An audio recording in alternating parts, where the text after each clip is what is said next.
Les élections européennes, où le Rassemblement national a fait un score exceptionnel, un score record. Alors, plutôt que de se lamenter, essayons de comprendre ce qu'il s'est passé en regardant dans le détail les chiffres des votants du FN. Donc 30,5% aux élections, ça représente 7 700 000 votes. Mais qui se cache derrière ces votes ? Alors pour ce faire, on va déjà regarder quels ont été les votes pour le Rassemblement national dans les 20 plus grandes villes. Et on voit tout de suite que globalement, on est quand même sur des scores assez bas, mais il y a quelques villes qui se détachent. On vous note Marseille, on note Nice, et on note Toulon aussi, pour citer les plus grandes villes. Pour comprendre, on a besoin de regarder l'intégralité du territoire français et de la population française. Pour cela, on peut diviser la France en population par taille de ville. Donc on va avoir d'un côté les villes majeures, plus de 200 000 habitants, les grandes villes, entre 500 000 et 200 000 habitants, les villes moyennes, entre 10 000 et 50 000, les petites communes et les communes mineures, donc moins de 2 000 habitants. Les villes majeures représentent 6 millions d'habitants, les grandes 10 millions, les villes moyennes 17 900 000, les petites villes 18 200 000 et les villes mineures 15 100 000. Et en plus, on a d'autres territoires pour les expatriés. Les villes, donc petites et mineures, représentent 50% de la population française. Donc la moitié de la population vit dans des villes de moins de 10 000 habitants. Et 75%, donc les 3/4 de la population, vivent dans des villes de moins de 50 000 habitants. Et en plus, cette population qui vit dans des petites villes, c'est une population qui vote davantage. On a un taux d'inscrits qui est plus important. Ici, on voit de gauche à droite des villes majeures aux villes mineures. On voit que le taux d'inscrits, donc le nombre d'inscrits sur les listes par rapport à la population, il est à 79% dans les villes mineures contre 60% dans les villes majeures. Et un taux de participation qui est aussi plus important que dans les villes grandes ou moyennes. On est à 53-58%. Donc l'un dans l'autre, ça fait que les petites villes votent davantage. Mais alors, quel est donc le parti qui profite de cette population des petites villes ? On reprend notre division par taille de ville et on peut voir par exemple pour Renaissance le résultat aux élections sur chacune de ces typologies de villes. Et on voit qu'on est quand même plutôt stable, de 15% à 13%, on reste à peu près sur le même vote. Mais quand on regarde le Rassemblement national, c'est là où il y a une énorme différence et en fait c'est là que le Rassemblement national performe. Plus la ville est petite en fait, plus les gens votent pour le Rassemblement national. Ce qui est intéressant, c'est qu'on peut aussi regarder ça pour le Parti socialiste et la France insoumise, et là on a un phénomène qui est inverse. Une fois qu'on a vu ça, une fois qu'on a vu que c'était grâce aux petites villes que le Rassemblement national avait performé pendant les élections européennes, on peut se demander pourquoi. Pour cela, je suis allé regarder les différences socio-démographiques entre les grandes villes, la population des villes majeures et la population de ces petites villes-là. Tout d'abord, est-ce que la différence qu'on observe au niveau des votes du Rassemblement national, par typologie de ville, est liée au fait que les petites villes soient des villes urbaines, soient des villes rurales, alors que les grandes villes soient des villes urbaines. L'INSEE nous classe chaque ville comme étant une ville urbaine ou rurale, suivant plusieurs critères. Donc, par exemple, pour l'Alliance rurale, on peut voir que la population des villes urbaines denses vote à 0,8%. Et les villes les plus rurales votent à 6,7%. Alors c'est la stratégie de ce parti-là, c'est la position de ce parti-là, donc on n'a pas trop de surprises. Pour Reconquête, on est plutôt stable. Quelle que soit la densité de la ville, de la plus urbaine à la plus rurale, on est sur un vote autour de 5%. Quand on regarde la gauche, ça confirme ce qu'on voyait juste avant, c'est les populations les plus denses qui vivent dans les zones les plus denses qui votent pour la gauche, en particulier pour la France insoumise. Pour Renaissance, c'est plutôt les habitants des villes. Et pour le Rassemblement national, on voit vraiment que c'est tout le monde, sauf les personnes qui habitent dans des zones urbaines denses. Donc au final, pour le Rassemblement national, ils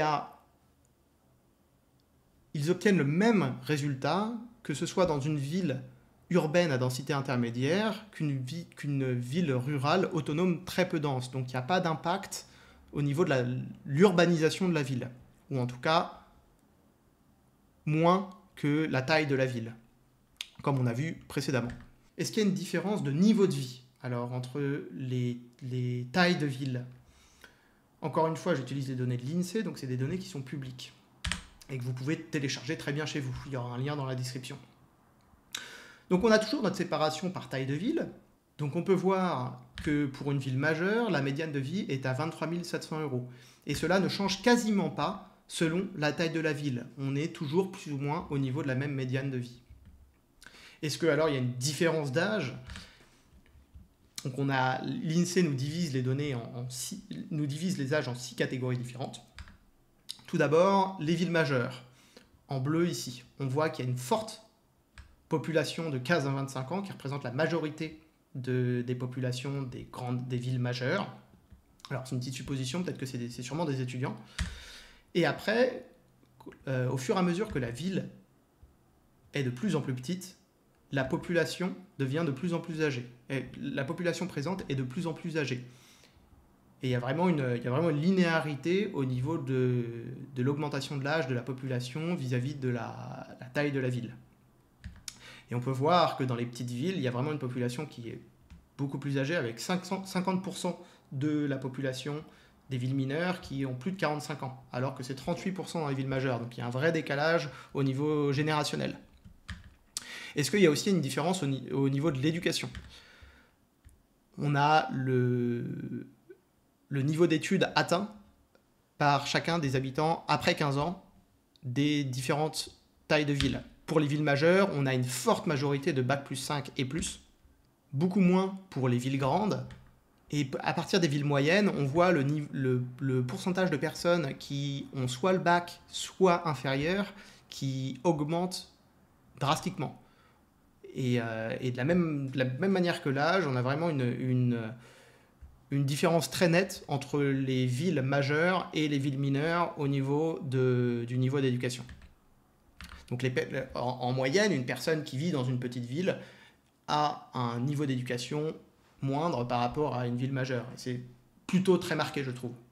Et enfin, au niveau du taux de chômage, donc toujours la même légende, toujours la même couleur, avec les villes majeures en bleu et les villes mineures en jaune, on voit très distinctement qu'il y a un taux de chômage qui est beaucoup plus faible sur la tranche 25-54 ans et 55-64 ans dans les petites villes par rapport aux grandes villes. Donc il y a une population qui est en général plus active que dans les grandes villes et dans les villes majeures.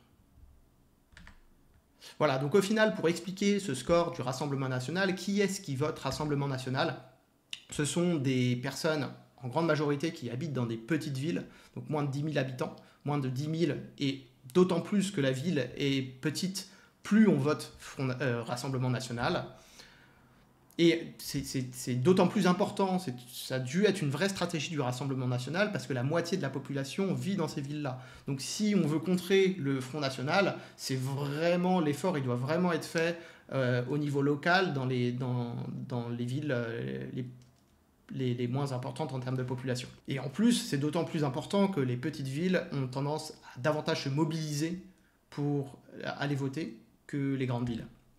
Cette différence de taille de ville n'est pas liée au côté urbain ou rural des petites villes. On a vu que la ville soit urbaine ou rurale, le vote Rassemblement national est toujours équivalent. Qu'est-ce qui distingue la population des petites villes par rapport aux grandes? En premier lieu, c'est une population qui est plus âgée. On a 50% de la population qui a plus de 45 ans dans les petites villes. C'est une population qui a un niveau d'éducation plus bas que dans les grandes villes. Dans les villes mineures, 42% de la population a arrêté ses études avant le bac, alors qu'on est à 22% pour les villes majeures. Et enfin, on l'a vu, c'est une population qui est plus active, avec un taux de chômage qui est moins important. Voilà, c'est tout pour cette analyse. Merci beaucoup déjà de m'avoir écouté jusqu'au bout. Chaque analyse comme ça, c'est un puits sans fin, donc j'ai essayé de regrouper uniquement les éléments les plus saillants de l'analyse. Maintenant, si vous avez des questions, n'hésitez pas à les poser dans les commentaires. Soit on peut y répondre en un commentaire, soit j'en ferai une nouvelle vidéo en allant regarder la donnée de la question en particulier. Merci beaucoup et à la prochaine.